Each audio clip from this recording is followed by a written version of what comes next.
All right, everyone, welcome back to the Elevate Your Equity podcast. Today we have an awesome guest. His name is Bo Kim.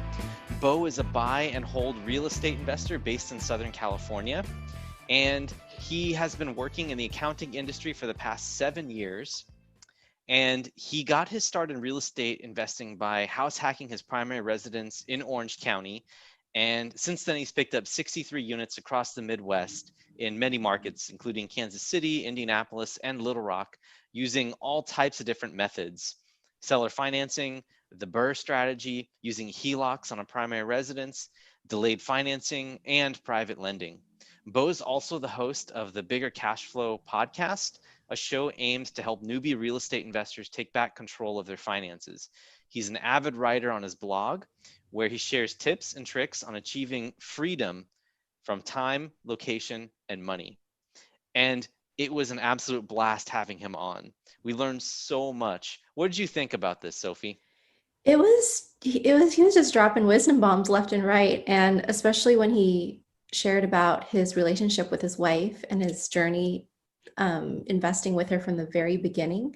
I think what will really, really stand out with our listeners is that the power of opposites in a relationship and the synergy and the ability to achieve great things despite being completely different from your significant other. That's right. It's amazing.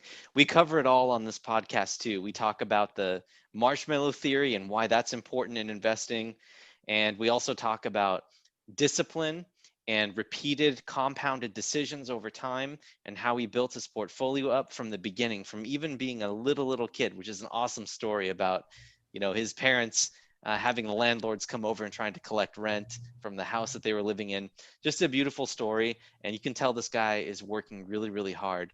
And his wife is alongside him the entire way. So such an inspiration. Anything else? Nope, they'll just have to tune in. That's awesome. Well, without further ado, let's get to it. All right, we are here, and I am so excited to have my guest here today, Bo Kim. Bo, welcome to the show. Thanks, Derek. Excited to be here. Yes, absolutely. Thank you so much for making time. We're excited to jump right into it. So without further ado, let's hear more about Bo. Where have you come from, Bo? Like, what do you do right now with real estate investing, and how'd you get started? Yeah, so right now I live in Orange County. So about 40 minutes from south of downtown LA is where I like to put myself on the map. Been living here pretty much all my life. During the day, I used to work for a CPA firm. So my background is in accounting and audit. Right now, I just recently, about a little over a year ago, I joined a software startup. So I work there during the day. And during, nights and weekends, my side hustle is real estate investing. So I started out with a house hack here in Los Angeles area. And then I bought a turnkey rental in Kansas City. And then I kind of expanded to other markets as well. Amazing. Very cool. So you're working a full-time job and you're investing on the side. Yes, Is that I correct? am. Yes, Oh man, living that double life. you're a man. You're a man of my heart, man. That's awesome. It's so near and dear to both Sophie and I. That's great. Fantastic. Well, how did you get started investing in real estate from the beginning? Like, usually when we first start out, it's kind of a daunting hill that we're facing, trying to learn how to invest in real estate. How did you get passionate about it, and how did it all start out? You're a busy W-2 professional, so let's hear about that. Yeah, so in terms of real estate, I was always excited about it and I wanted to, learn more and buy real estate ever since I was, at a young age. So my parents and we immigrated from South Korea when I was 5 years old, and we were always renters. So I grew up in a small area called Cerritos, and we were always renters. And every year our landlord was a very nice Chinese lady, and every year she would come by and we would renegotiate the rents. And I would always be sitting there because my dad did not speak a lick of English and I was like his interpreter. And at the ripe age of, if I could remember, I was probably like 8 years old when I started to do this. And I was like trying to explain all these like contractual terms, which I didn't know what it Oh meant, my gosh. And then a couple years later, and we lived in that home for like 12 years. So you can imagine how much of the mortgage we've paid down. But, after a couple years, she started bringing her son along. And her son, just by height and everything, looked about to be my age. And she was basically teaching her son how to be a landlord. So she would take him around, just do a visual inspection every year and renegotiate the rents and involved in those conversations. And after they left, I asked my dad, hey, why aren't we doing that? Why aren't we becoming landlords? Why aren't we renting to other people? And my dad said, because it's expensive. And that was it. We can't afford it. It's too expensive. We cannot buy a house here. We should be thankful that we're renting. So, that was the message that I got, and I kind of forgot about it. And ever since then, I knew that I wanted to do real estate, but I thought it was out of my reach. Fast forward to after college, I was still a broke college student. And little did I know, you can buy a primary residence with less than $20,000. So growing up, I always thought that we had to pay 20% down. And mind you, homes in, Southern California, average median price, maybe like $550,000. And to save up 20%, that was going to take me years and years if I saved diligently. But after I found out that I could do 5% down, I bought a townhouse, and this was a new build too, for only like $35,000 out of pocket. And this was a 3-bedroom, 3-bath townhouse. And I decided to rent out the rooms that I'm not using. So after I did that, I didn't even know what a house hack was or knew what I was doing, but I just knew that if I rented out these rooms, then I get to keep more money in my pocket. And there was a time when I was going on vacation, and the first of the month, my roommate sends me that $700 ACH. And that was the light bulb moment. I'm like, aha, this is it. I'm just here vacationing, and my roommate is sending me a ACH. I want more of this. How can I get more? And that brought me to the rabbit hole of bigger pockets and, investing in out of state, remote investing, all that good stuff. Wow, that's so cool. I love that story. That's fantastic. Thank you so much for painting that picture. One thing that I wanted to say was even though right now as you're telling the story, it seems like it makes logical sense. It's just you go from A to B to C.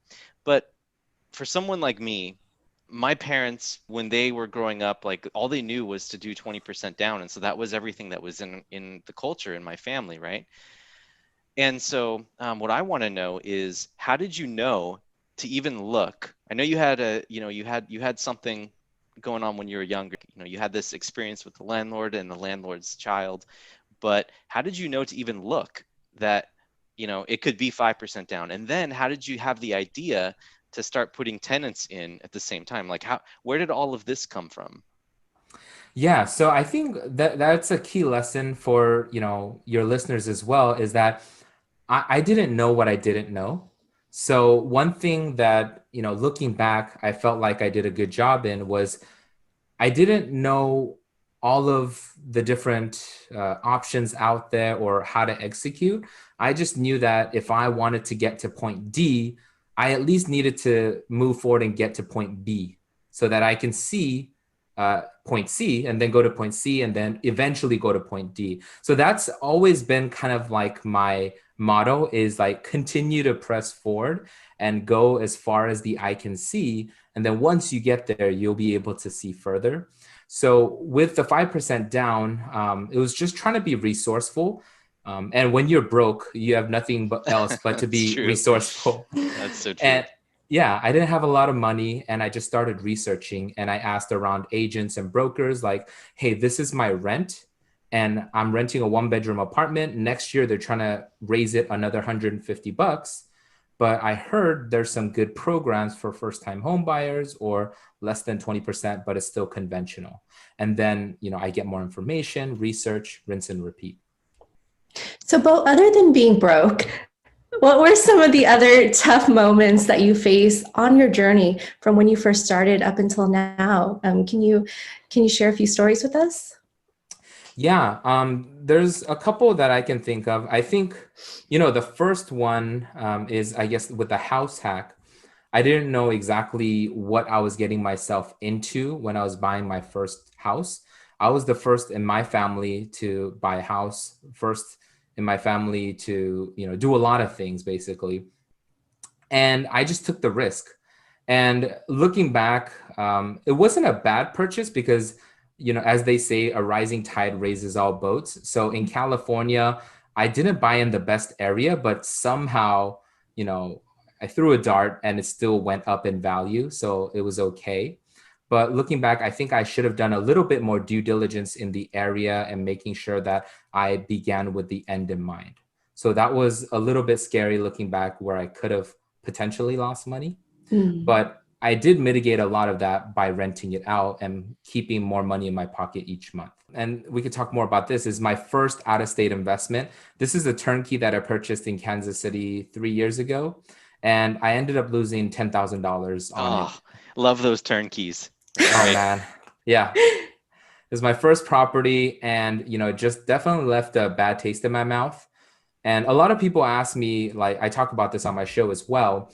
It's like, why did you continue to do real estate investing when you lost $10,000?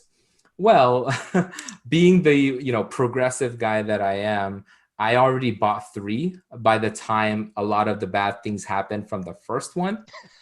But thankfully, the second and third one, I worked with other vendors and they did a great job for me. So I just took it as, hey, it's a bump in the road. It definitely hurts, but I just got to adjust and move on. So, and I could talk more about that $10,000 loss if you want to, but that was the most difficult part. Absolutely. Would love to hear about your $10,000 loss because we've lost a good amount of money too with Absolutely. some of these turnkeys. And I think what's really great is that, you've taken all of these tough moments and these hurdles and you've turned them into opportunities and gold. And yeah, if you can share more of that with our listeners, that'd be great. Yeah, definitely. And I definitely don't want anybody else to go through what I have. So take my lesson and, hopefully you guys don't repeat the same mistakes. But, in a nutshell, I just trusted the wrong people. I felt like I did proper due diligence, but probably looking back, not enough. I talked to a lot of investors on bigger pockets, trying to identify which markets I want to invest in. So I found these markets and I landed on Kansas City. And like a lot of people on the forum say, you got to fly out to your markets. So I did. I just didn't, try to quarterback everything from 2,000 miles away. I bought a ticket. I went over there, met the people just to make sure that it's a real house, and there's really people working for the property management office. But basically, this one turnkey that I bought and I paid $66,000 super cheap 3 years ago, rents for 825, so about 1.2% rule. And after all expenses, I should have been netting about $250, $300. Mhm. So it was a pretty good deal. And it had new mechanicals, new roof, all new cosmetic interior. So the sale process, I should clarify, was pretty smooth. Just going through that first time buying a rental property, inspection, negotiating, all that stuff, it was good. Now, the property management side, and this is something that I talk about a lot, is you live and die by your property manager. You can get the best deal in the world, like you can get it for $10,000 off market price. But if you have a bad property manager, you're going to bleed out slowly, is my personal view. And this property manager has grown from 0 to 600 doors in about 4.5 years, which was a red flag now looking back, but I didn't know at the time. So I just thought they were really great. A lot of people were just moving over to them. Now, in the beginning, communication was great, and they had a 90-day warranty policy where if there's any work orders or if there's any rents that aren't being collected on a tenant that they placed, so they just want to make sure that, hey, you feel good that we have vetted the right tenants. So I was like, hey, this is awesome. So 3 months, all I'm getting is, the gross rents minus property management fees, and I'm just getting a big check. I'm like, this is awesome. When can I get the next one? 3 months goes by, and after the 90 days is over, probably on day 100 is when I start getting the work orders. And then about a month later, the rents stop coming in. So I reach out to my property manager, and my property manager is no longer there. And then about a month later, the property manager switches again. So in a short period, about 5 months, I've lost 2 months worth of rent after the warranty ended, a couple $100 in work orders, and property manager number 3. And I got to talk with property manager number 3, and she actually was from another state, and she was brought in specifically to help create systems and processes. And she managed 1,000 units elsewhere. So lots of credibility. And I felt, hey, things are going to go back up. Well, about a month later, she gave up as well. Hey, this is unfixable. And she left. And it turned out after she left, I gave her a call. It's like, hey, I thought we had a good relationship. What's going on? And she's like, hey, Bo, I'm going to be honest with you. The tenant that they placed, I couldn't tell you earlier, they're not qualified to be in there. They're not even screened to the own property management's own policy. So the rent was $825 and the policy was 3 times, monthly rent. And they probably made about $1,500. So obviously they can't pay for rent. And they had a prior eviction as well within 2 years. And the policy was no eviction in the past 5 years or something like that. So after I got that information, I was like, okay, I cannot wait any longer. I need to find somebody else. So I made a lot of calls. And this actually, in hindsight, was a great growth opportunity for me. And I'm not just saying this, but I really thought that if I invest remotely, I was just going to go on autopilot. But now I know that's not the case. You still have to manage the managers and continue to build solid relationships. So when something bad happens, you are able to adjust as the CEO of your own company. So that's exactly what I did. I made a lot of calls. By that time, I networked with investors, found a couple good property managers that I interviewed, knowing now that they just tell me what I want to hear. So I asked the hard questions. And then quickly, I was able to switch PMs, fire the old one, get somebody new in there. And it's been great ever since. But all in all, I lost probably about $7,000. And that's a mix of lost rents, evictions, the new turn for the new tenant. And then, believe it or not, the old tenant came back when it was vacant, kicked down the front door, and took all my appliances. Oh my gosh. Yep. So that rounded it up to an even 10,000. So I'm sorry for laughing because I know I know what it's like to be in a terrible situation like that, especially when you have multiple things going on. You're working a full-time job and you keep telling yourself, I don't have time to deal with this. One of my good friends had concrete poured down his drains, which does happen. And that's really bad because then instead of a door getting kicked down, if you have a creative, vengeful tenant, that can happen in single family homes or even in multifamily where they'll take that, that mortar from Home Depot and just flush it down the drains. And then that will cause you to go in and completely replumb everything. Of course, insurance would probably step in, but it's just the headache in both a single family to multifamily to deal with all of that right at one time. So this is obviously not normal, right, Bo? So obviously you took a lot of steps to correct yourself and get into that. Let's talk about the positive side now, because I know that there's a lot of people out there, a lot of husbands and wives or partners that are listening to this right now, and they're going, oh my gosh, rental property is definitely not for me. Let's talk about the positives. Let's talk about what happened when you were able to get the ship turned around, how much you've been able to grow to today, and why this is all worth it. Can you touch on that? yeah, so definitely, can't talk about how I've scaled without this $10,000 story, because Yeah. in the beginning, I was only thinking about doing turnkey. So my wife and I, we make pretty good W-2 income, and we have no kids, and we live pretty well below our means, I should say. So our plan was to buy 2 or 3 of these turnkeys a year and scale our portfolio that way. Well, now after this happened, I kind of had a change of mindset because I did all this legwork to network with other investors and vendors. I was like, hey, maybe I shouldn't just rely solely on a turnkey company and create systems and processes and do some of this myself. So that gave me the confidence to now, after my 4th property, so starting with my 5th property, I was able to utilize what they call the BRRRR strategy, where I find my own deals, whether it be through a wholesaler or the MLS. And then whether I use my own savings, private or hard money, fix it up, place a good tenant in there, and then refi my cash out. So I've mainly used that strategy to be able to scale up to 63 doors in my portfolio currently. And I also do some fix and flips on the side as well for chunks of cash. But my main goal is to be financially free and choose to live a life that my wife and I want to live. So we're still going for the buy and hold rentals as a main priority. Fantastic. Yeah, and Bo, I love that your wife is on board and that she's part of your journey. And I'm curious. I would love to hear more about the additional roles that she's played in your whole investment journey and what kind of support that you guys give each other throughout the process. Yeah, Dami's awesome. So because my background is in accounting and auditing, I feel like I forget whether it's the left or the right brain that's more like analytical and numbers. Uh, but my wife is the total opposite. She's very creative. She's a graphic designer by trade. So when she and I take a look at something, it's from very different lenses, which is very helpful.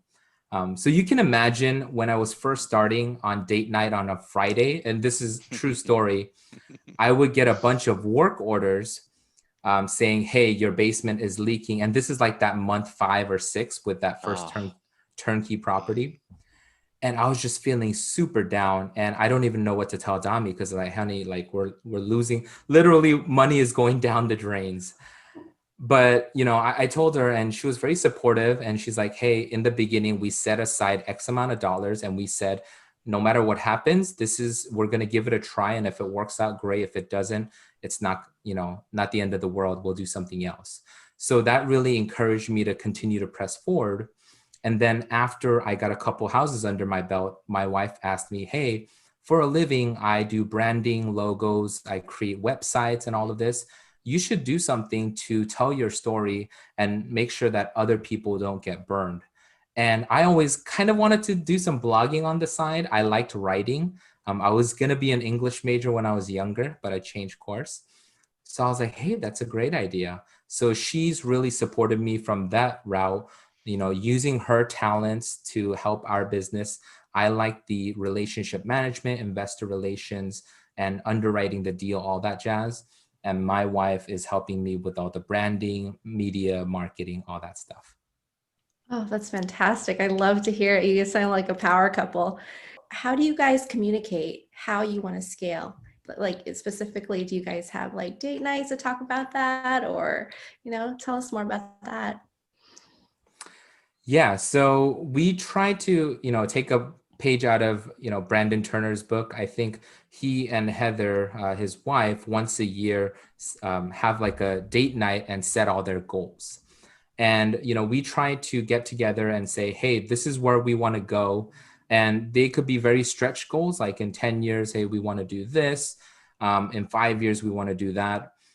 We really had to write down what those were. And something that was overlapping in both of our goals was eventually we kind of want to be able to help our parents as well. So both of our families immigrated to the United States, and our parents both don't have the traditional jobs. So there's no 401k, there's no retirement. And, they're not explicitly asking us to take care of them, but it's kind of, we want to help them because they have sacrificed so much for us. And we're so very thankful that real estate is a tool that we can use, or a vehicle that we can use to help create more cash flow, not only for ourselves, but for our parents as well. But our thought is that, just like when an airplane might be in trouble, they say, put on your mask first before you put in your kids or your, loved ones. We want to make sure that we're financially free. So in terms of number wise, we have written down that, hey, we want to hit $10,000 a month in net passive income. And we're not, trying to get the most amount of doors, whether it relates to 50 doors or 100 doors. If we hit $10,000, we feel comfortable that we're able to either do this full time or, do other things with our time as well. So yeah, those are the things that we talk about. And it's nice being able to do that with your wife. Yeah, no, that's fantastic. Thank you so much for sharing. But I want to go a little bit deeper into that before we move on to the next topic. And what it is okay. you guys, when you got married, I'm pretty sure that these conversations weren't commonplace. You didn't think like this from the get-go. So what I'm trying to do is I'm trying to help those audience members out there who there's one spouse that maybe wants to do this and one spouse that's maybe resistant or something. How did the Mm. whole process start? Did it start with you approaching and saying, "Hey, sweetheart, let's sit down and talk about what we really want," or was it kind of, did you guys both kind of get attracted to the financial side of it first, or what kind of kicked that conversation off and got the gears going?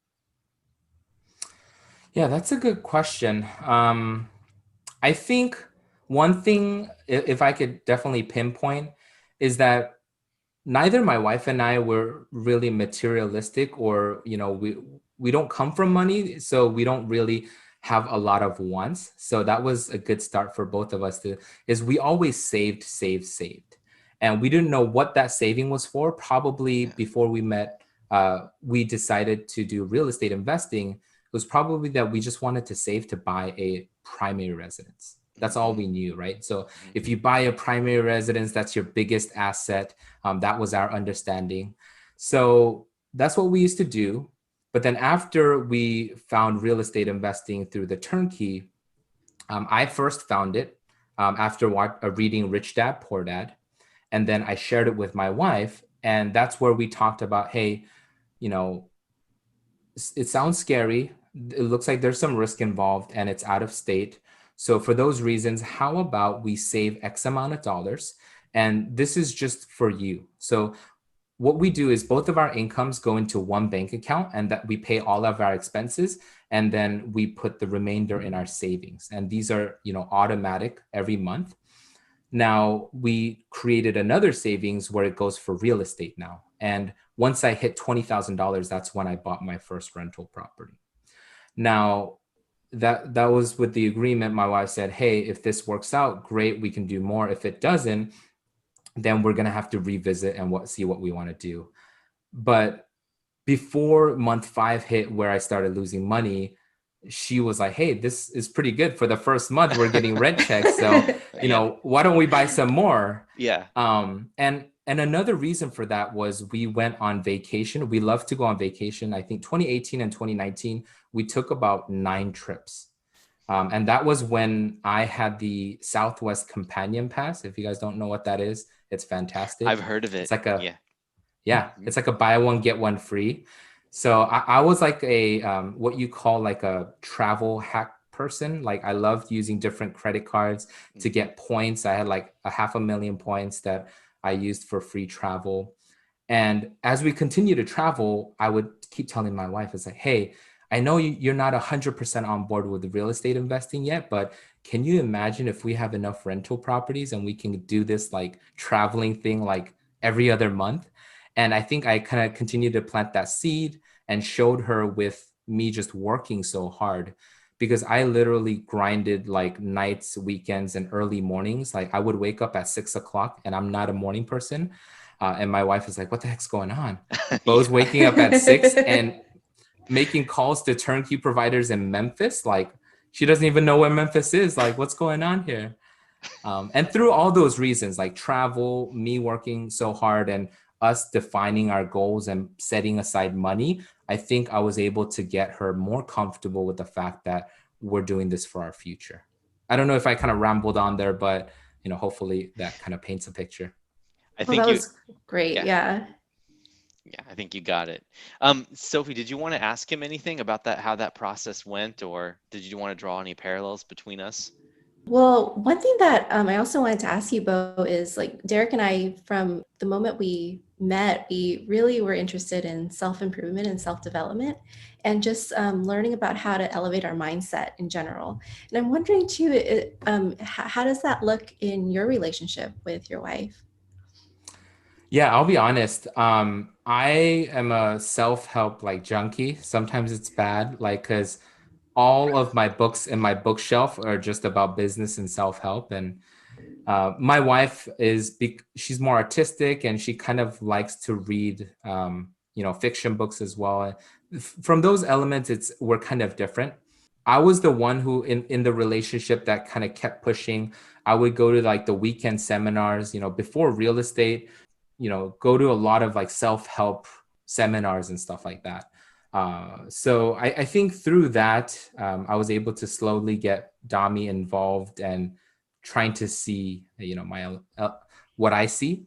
But on the flip side, she's also helped me stay grounded because at times, because when I get so focused, I can't see anything. Like I'm like a horse at a racetrack with the blinders on, and all I see is my goal. And my wife says, "Hey, you got to stop and like smell the roses. Like, hey, there's family here. Like, remember why you're doing this. Is it just for XYZ reason, or how about this? Like, so she helps me really stay grounded. So for those reasons, I feel like it's a little balance. Yeah, that sounds, you said it perfectly. Just I love how you describe that just the balance and the ability to kind of shift and focus in and focus out, right? Awesome. That's so great, man. Would you say that because of real estate investing, or what in real estate investing has forced you, not forcibly, but has kind of like drawn you through like this slant for personal development, the waking up at 6 a.m., the drive, the bright-eyed, bushy-tailedness to go out there and actually take something down while you're working a full-time job? Would you say that your life has changed for the better because of real estate investing and what it's forced you to become for both you and your wife? Or am I going too far there? Just wanted to hear your thoughts on that. Yeah, no, there's definitely a lot of things that happened for the better after I started real estate investing. Um, I would say before real estate investing, my W-2 job, I worked for a CPA firm. So your normal track out of college is you're an associate, become a senior associate, manager, senior Yeah. manager, and hopefully you make partner. And that's Climb the going to be, ladder. Yeah. yeah, corporate America, 12 to Hmm. 15 years. Hmm. And I got to be honest, as soon as I joined the firm, I drank that Kool-Aid. I had that sit down with the partners like, hey, I want to be where you are in 12 years. Let me do it. And I just worked my butt off. Like I got early promoted in a year and a half, where it usually takes two to 3 years. And I continue to kind of strive for that self-help improvement. So that was always in me even before real estate. Mm. But sometimes, I would kind of get jaded with the whole industry and just like working that many hours. I wasn't sure at times like I could continue this grind for so long because I was traveling 50% of the time and not able to see Dami too much. And those things I didn't like about the job. I liked the job, but those aspects I didn't. So once real estate investing got involved, what really excited me is that I can really take back control of my own destiny. And really, it was more of a one-to-one relationship. The more effort that I put in, that kind of came back to me in terms of the fruits of my labor. Once I started amassing probably at least 12 rental units, that's when the cash flow became a little bit more meaningful. It started to pay for our leases, our cars, our groceries, and things like that. So I was no longer, I did the math and I was like, hey, I'm making more than like my boss probably with my real estate income combined. So I was no longer wanting to get that promotion because I know that promotion comes with attachments. Now you have to manage a bunch of people, then you got to manage upwards, expectations, got to sell. So, And loss uh-huh, of control. exactly. Yeah, loss of control. And as we saw during COVID, right? Yeah. And this was a perfect example with a lot of conversations that I had with my other buddies who is in corporate America still climbing this ladder. When they saw me shift to my current job in the software company, they asked me, hey, dude, you were all about climbing up the corporate ladder and making partner. What happened? But like, did you just lose steam? Like, are you sure you want to do this? And I was like, sure, I'm definitely sure because I'm in charge of my own destiny now. And those guys had doubts, but when COVID hit, I would say at least half of them got furloughed, reduced pay, reduced hours. They had to file for EDD. It was just unfortunate for everybody in America, right? It was very rough. But a lot of them came back to me afterwards and started asking me, hey, Bo, like, I want to learn more about real estate. This is scary. I honestly thought it was more risky doing what you do, investing $20,000 in the Midwest. I mean, if you don't know what you're doing, it is scary, Yeah. like for real. Very risky too. Exactly. But the fear goes away the more you study, and the more knowledge you gain, those fears evaporate. And it was evident in a lot of my friends who were studying this, kind of following my journey, and they experienced firsthand how COVID um, exposed how less control they have in their lives. So sorry if I went on a tangent, but forget how we got here.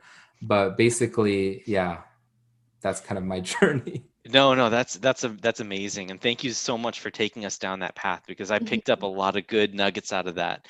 And thank you very much, because I know there's a lot of people out there. That's why they're listening to podcasts like this, and yours, and our podcast, because they're looking for hope, right? They understand that for them to be so dependent on a job that really there's no corporate loyalty left anymore. It's not the 1960s or 70s anymore, where you can stay with a corporation and then they'll give you a fat pension and they'll take care of you. As a matter of fact, it's kind of frowned upon if you stay at a company for more than 10 years, right? Because they're going to start to wonder, well, this person doesn't have the skills to transition into a different position or into a different company. And so it's just a new age that we're living in. And I would liken it to the fact that if you take no risk, that is more risky than not taking any at all. I love that. Anyway, really great stuff in there, Bo. I think that's fantastic. Let's talk about real estate again. I know we talked a lot about mindset. We talked a lot about relationships. Let's talk about real estate once more and the mechanics, right? Let's talk about your portfolio and where you're headed next. I'm excited to hear about what you're doing right now. I know you alluded to the fact that you're doing, you're doing your own BRRRRs right now at this point, which is, for many of our listeners, it's buying properties mostly for cash or hard money and then refinancing them out so that you can pay for your original seed, and then you keep the equity in the property and you just keep rolling that snowball over and over until it picks up more snow, which is a great strategy. But what else do you have in the works? I know you said you had flips. What else is happening in your world, and what are you looking out forward to? Yeah, so it's funny kind of looking at the different streams of income that I created. I think I read somewhere the average millionaire has like 7 income streams. And when I was younger, I was like, that's got to be, some BS, because like their W-2, maybe, dividends from stocks. And Yeah, I honestly didn't yeah, know any better. So where are the 100%. other 5 streams coming, Yeah, right? yeah, Now maybe a that I loan look or at it, something. Yeah. Hmm. right. Yeah, now that I look at it, with real estate and, whether it be private lending or different avenue, different business ventures, hitting 7, I think, is definitely possible, if not more. So, what I got in the works right now, I'm continuing to do my W-2 job. So my wife and I were continuing to do that. With COVID, we're working remotely. So we have a little bit more flexibility, no more commute back and forth from home. And, during lunches is our own time as well, if we want to continue to do self-improvement activities as well. And then got the real estate, the buy and hold. I got 63 units across the markets of Indianapolis, Kansas City, and Little Rock. So those are my markets. I do flips also in the same markets with the same team that I've created. And then these are some unexpected sources of revenue. So as mentioned earlier, my wife suggested, hey, why don't you share your story? So I created the blog, and I also have a podcast. And through that podcast, I get a little bit of ad revenue. And then I also have some affiliate marketing. And the affiliate marketing last year, I was able to do 5 figures with affiliate marketing, Wow. and looking to do some Nice. more this year. Yeah. And I did the math and I was like, man, I would need at least X amount of rentals to generate this revenue. And I didn't have to do anything. Yeah. It's just through affiliate marketing and with the medium that I already have. So another light bulb went off on my head just when I did the house hacking. It's like, hey, how can I continue to grow this as well, while I don't lose focus on my other activities? Because this is definitely more scalable. Like if rentals and flips are very time consuming and Hmm. also capital intensive, the internet or subscription model, affiliate marketing, these are very scalable models in my opinion. So trying to explore how I can grow this revenue stream as well. Fantastic, man. My mind is just blown right now. That's awesome, dude. Congratulations. Thank you. Thank you. Yeah. I'm just, I didn't know this would happen, right? As mentioned, I think the best advice that I got is, again, go as far as the eye can see And once you get there, you'll see further. Because a lot of us, and I was the same way too, I was like, hey, I want to get to the top of the mountain, but it's so arduous. So I don't even start. And I'm just like stuck there. And I'm just like drawing out the map, packing all my food, who I'm going to take with me. But I never really get started on my journey. And I just realized, hey, if you have a thought or an idea, you just got to go right away. Like, Yeah. put that into action Mhm. right away. That's so funny. Sophie and I, we have personal coaches that we work with, or performance coaches that live locally. And one of the things that they've taught us is that you have to learn to trust yourself and the decisions that you're going to make once you've gotten as far as you can go. So I love that you said, go as far as you can see, and then you'll be able to see further, because you have to have trust in yourself that whenever life is like a series of different little decisions that take you in a massive different direction. Because, for instance, if you decide to wake up and call a wholesaler at 6 a.m., you have two alternatives. You could do it or you couldn't do it. And if you do it one day, will it move the needle? Probably not. If you don't do it one day, will it move the needle? Probably not. But if you are not able to do that day after day and keep moving those decisions, very small course corrections over the course of a long period of time, you can end up on one side of the planet versus the other, because everything compounds on itself, and you have to Mm-hmm. move as far as you can go and then trust that you're going to make the right decision. And even if you make mistakes, it's never really a mistake, because if you can take something out of it, you're failing forward, and that's another course correction that you're making. That's why I love to talk with people about personal development and making choices and being consistent over a long period of time, like you have clearly Mm-hmm. been. And you've worked your butt off, and you are, I don't want to say what your age is, but I'm pretty sure you're under 30, right? I actually am slightly over 30, so I'm Oh, okay. 31. Sometimes I have to do the numbers because after like 25, I feel like the Yeah. years go blazingly fast and I stop counting. But yeah, I'm 31. Well, I'll tell you what, I know that I'm not a stock guy, but if there was a stock for Bo Kim, I would be buying it right now. Thank you so much. You're too kind. When you sent over your bio, one thing that really stood out to me was when you quoted taking one step back and taking three steps forward. And in the realm of delayed gratification, I would love, love, love to hear more of that perspective. Yeah, I think um, it just reminds me of the marshmallow test. When I Mm-hmm. was Love younger, that. I saw the video of, they did a test. They brought lots of kids into the room, put a marshmallow and said, hey, if you wait 10 minutes, I will double it for you. You'll get 2 marshmallows. Or if you wait another 10 minutes, I'll give you 4 marshmallows. And I don't know what the exact numbers were, but I just remember seeing the videos of a lot of kids eating their marshmallows. But there were always one or two, that would wait and they would get two. And then the moderator would say, now you can eat it. And they would just enjoy it so much. And it was amazing to me how at such a young age, they were very disciplined enough to do that. And I try to, take that principle to heart. So, my wife and I, as mentioned, coming out of college, so it took me about 7 years to graduate college. And when I was in the thick of that fog, I was really sometimes questioning myself. It's like, hey, all of my friends graduated in 4 years. Like, but why are you taking so darn long? Like, you have enough units for like 2 majors by this point. I just couldn't make a decision on what I wanted. I thought I wanted to be an engineer or I wanted to do this. I finally ended up doing accounting because I loved it. But through the thick of that, a lot of my friends were getting corporate jobs, making good money. I was still living off of ramen noodles. And I was questioning a lot of this, but it really built that grit and the perspective that, hey, looking back, I'm not going to be where I'm at right now. So when I met with my wife in college, both of us, we were in the similar situation. We've been in college a long time. We were, broke, dirt poor. But we knew that, we're going to create this life together. So after about 5 years, I proposed and we said, hey, like we want to get married, but we have no money. And our parents were not financially well enough to support us. So we started like every time we would go on a date, it would be normally like $50 if we go eat in a movie or whatever.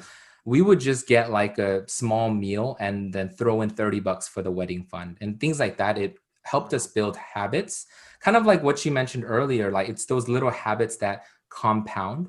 So that's exactly my wife and I, what we did was stayed frugal, built those habits for delayed gratification that, hey, if we live like everybody else, now we're going to get what everybody else gets. But if we live like nobody else does right now, we're going to live Mhm. like nobody else in the future. And that really helped us in our marriage as well, talking through other things in terms of our wants and needs and looking towards the future. Because I think in a lot of relationships, I'm not a relationships expert by any means, but I think personalities are different. And sometimes when I look at the couples around me, they're the exact opposite. Like if I had to say personality wise, my wife and I are very opposites. However, I feel like what really makes us strong is not only, the love and our faith as well, but also the fact that we're looking at in the same direction. So whether it be financial or whatever it might be, beliefs, principles, we're looking in the same direction. So although our personalities might be different, we're able to use that as a guiding light. So, there's a long way of answering your question about delayed gratification and how that kind of helps my investing, relationship, and life in general. Yeah, thank you. I think that's really going to help a lot of our listeners who are perhaps young couples just starting out. And, finances can be a topic of contention, of course. And I think this is really going to help them understand that, hey, if you're reaching for a common shared vision, then it's worth doing all the things that you said now. And, don't eat that marshmallow so that you can eat maybe, a good few hundred of them later. And just to really build that solid future from that vision. Thank you. Yeah. Yeah, and thanks, Bo. That was amazing. And also Sophie, wonderful as always. It's very interesting to listen to young couples that don't even understand this is an option. And as soon as you explain that something like this can be yours, you can take control into your own hands. Married couples, couples that don't know how to manage finances or, how to do a budget or anything. By the way, I love the Dave Ramsey undertones in the last comment that you made.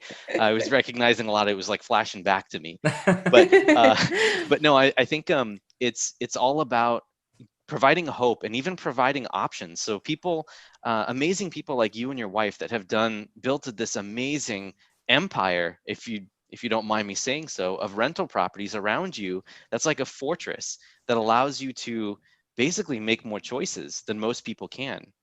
I Yeah. just think that that's really amazing and incredibly inspiring. So again, fantastic. Yeah. And if I may just add one thing is, as I'm saying all these things, I'm surprised at myself because at how much I'm sharing with you guys. Yeah. Just because normally I kind of don't share this kind of side of me. I talk about the rental properties a little bit more, but I think this is fantastic what you guys are doing because I think this is really going to help other couples as well. And when I was growing up, around me, I saw a lot of couples, arguing about money a lot. Hmm. And I feel like that's a big reason for a lot of couples having arguments or splitting up. So, just making sure that you guys are looking at the same direction on that and having that conversation early, I think it's going to be huge because me and my wife, like, because we do this together as well, although I run mainly the rental business, I'm there to talk about with her and discuss with her where we're going, all that stuff. It just takes that even potential argument out the window. Like we don't even look at it because, you know, we know what we're doing and we're confident in our strategy. So I just wanted to add that in there. Just having that conversation, making sure you guys are on the same page is going to be really key. Yes, Mhm. 100%. And I think it all starts with vision. What do we want? Yeah. What is it that you want from the beginning? And then that's when started the strategies and the mindset and all that stuff starts getting thrown in there, because if you have something to drive towards, a goal or a vision or a mission, then that pretty much underpins all of the decision making that you're going to make. All those little adjustments, all those $30 that you guys save by, I don't even know how you do it living in the Bay Area, and going out for $20 a night. That's pretty impressive, and then saving the 30. But I think that that's amazing, and so I want to give you guys credit for putting in the work, and now you guys are reaping the benefits. And you just turned, you're barely over 30, and I just see some bright things in your guys' future. Yeah. And Bo, also, we're so honored that you're sharing this other side of you, Yeah. because, that's the goal of what we're trying to do too, is that, investors are not one dimensional. There is a whole background and the richness of your journey and everything that you've gone through with you and your wife, that all comes forward, and it shares just this rich, beautiful story. And we're so honored to hear it from you. Yeah, no, thanks for bringing it out of me. I appreciate you guys. Yeah, absolutely. Okay, and then I've got one more question for you before we head into our rapid round, which is just 5 quick questions that we ask every guest. This last question is, if you had to do it all over again, Bo, what do you wish you knew starting out with this whole endeavor, getting to where you are right now?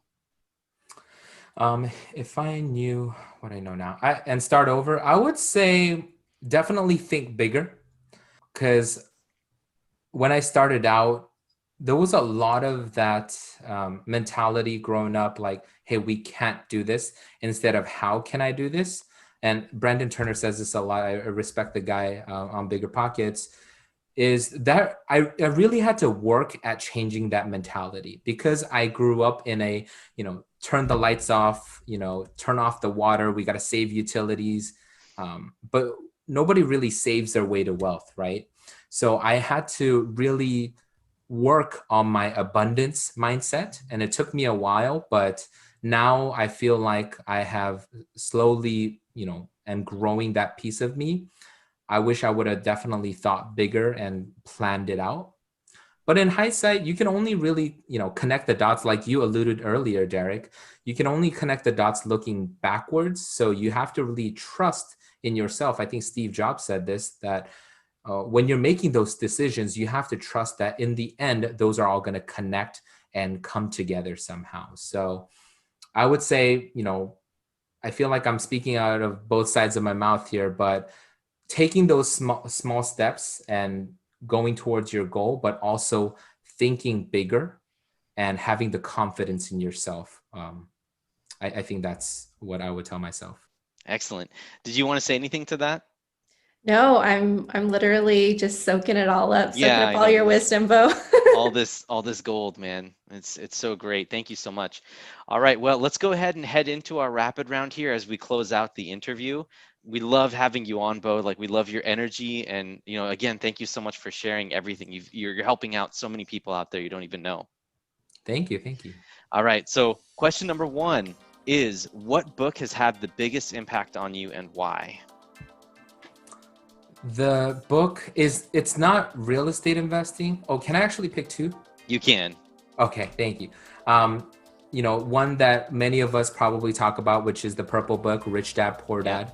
That was like the gateway drug into this whole business and self-help thing. So I definitely have to give credit to that, just because it is very simple, in my opinion, very easy read. So I do recommend that you definitely check it out if you haven't. Now, the other book was called Outliers, and the author that I really enjoy reading is Malcolm Gladwell. Like, I can listen to his voice all day on Audible and read most of his books. And the reason why I picked that book is not only the concepts and principles that are taught in the book. Some may argue that, there's arguments against it, whatever, but aside from that, it really helped me enjoy reading itself. So after picking up that book, I probably started reading at least a book a month, if not more, and I just created this habit. So I attribute my thirst for knowledge to that book, Outliers. And I think one key concept that I want to mention is the 10,000 hours. So he says in his book that the average person needs to put in 10,000 hours of work to really become an expert or master at something. So the key takeaway for anybody listening is that you can't get around it. There is no get rich quick scheme, whether it be real estate or your W-2 job. If that is something that is your top priority, then you have to put in work. If it's, your relationship with your wife or your kids or your parents, you have to put in work, just like watering a garden. You can't cheat your way or cut corners. So that was my key takeaway, reading that book. Fantastic. It's sitting right up there. Oh, really? I love Yeah, it. it's one of my favorite books. Also, he's a great author. He tells his stories in parables, and Mhm. he just really drives the point home really well. So, great, awesome. Number two, if people wanted to be just like you, Bo, what is the first actionable thing that they could do to follow in your footsteps now?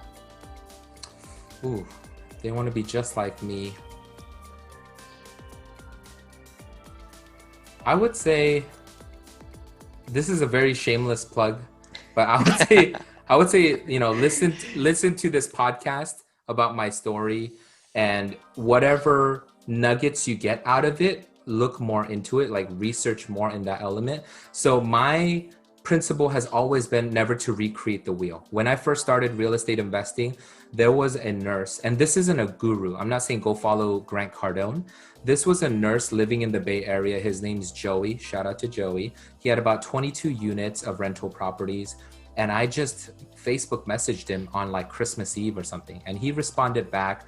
We talked for like 2 hours. And I was like, this is the guy. I respect what he's doing. He's a family man. And I want to do what exactly he's doing.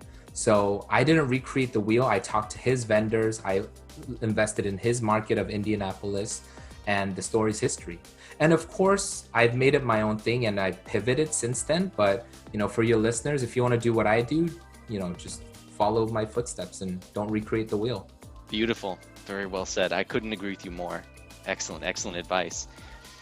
Number three, what small thing do most people not know about you? What small thing? Oh, I would say that I lived 5 years in New Zealand. Whoa, so yeah, I'm a cool. Kiwi. I used to have a British accent. Whoa. Yeah, I wish I would have kept it because my real estate deals would have been so much more legit. Yeah.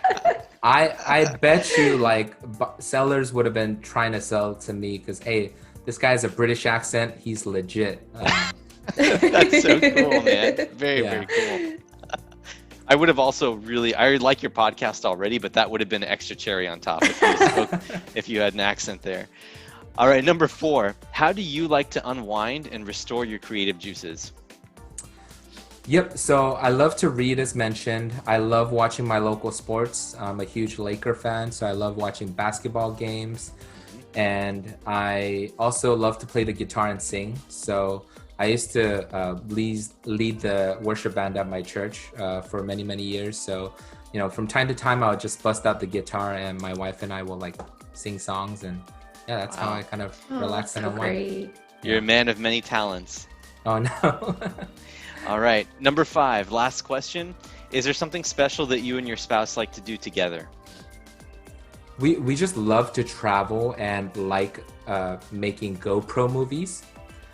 So every time we travel, we'll take our little GoPro, and I just upgraded my old 4 to the 9. So I'm super excited to test it out once hopefully COVID rolls over. Yeah. But we've been to many cities, but I just realized if it doesn't get documented, it kind of didn't happen because I have terrible memory. So my wife and I, we love to document it and kind of watch it back and stuff like that. So yeah. That's really cool.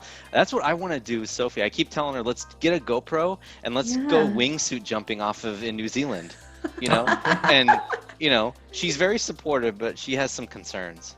Yeah, like heights. All Baby steps. Well, this has been an absolute pleasure to have you on board, Bo. Thank you so much for being here. We've had a blast, and we hope that you have too. And also for our audience, I'm sure that they've picked up so much gold here and learned so much from you. Can we find out more about how to get in touch with you, or just open plug right now? Anything that you want to say or share with our audience? The floor is yours. Yeah, thank you so much, Derek. So I do have a podcast. It's called the Bigger Cash Flow Podcast. You can find me on the iTunes Store, Spotify, YouTube, wherever podcasts are out there. My website is biggercashflow.com, or you can email me at bo@biggercashflow.com. I probably talk to 3 to 4 new investors each week.